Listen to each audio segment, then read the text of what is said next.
A deputada do BNG no Parlamento, Rosana Pérez, defendeu unha proposición non de lei instando a Xunta a implicarse na modernización e reconversión da planta de reciclaxe de Serbia. A iniciativa recollía tamén a proposta do Comité de Empresa para crear unha mesa de traballo con todas as partes implicadas que garanta o futuro da instalación e dos seus máis de 125 empregados.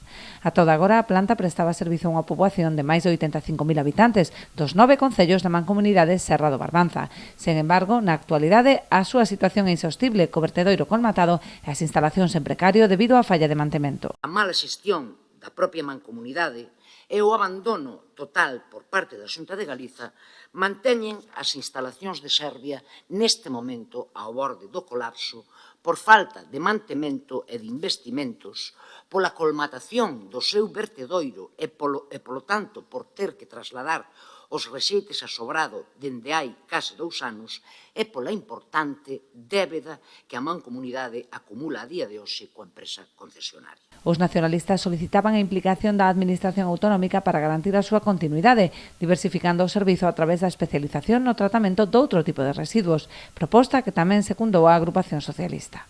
Temos que é urxente e imprescindible que a Xunta dé un paso adiante e cree sen máis demora esa mesa de traballo que ten por finalidade o que dicía, esa modernización ou reconversión da planta de Serbia no Concello de Lousame, porque non podemos contemplar como unha infraestructura estratégica esmorece.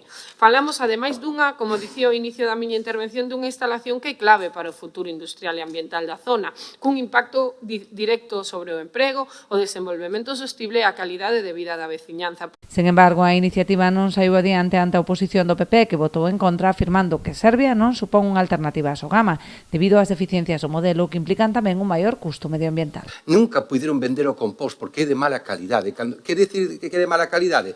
Que vai mezclada con materiais que non poden utilizarse nin para regenerar montes, nin para regenerar campos, nin para nada. Quer dicir, non ten valor.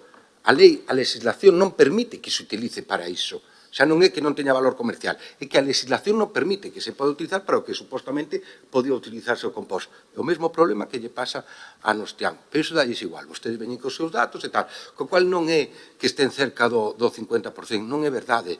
O 30% que se está enviando de compost a vertedoiro directamente é un problema tamén medioambiental a que habrá que solucionar. Ou imos a seguir pechando os ollos e dicindo que todo é fantástico.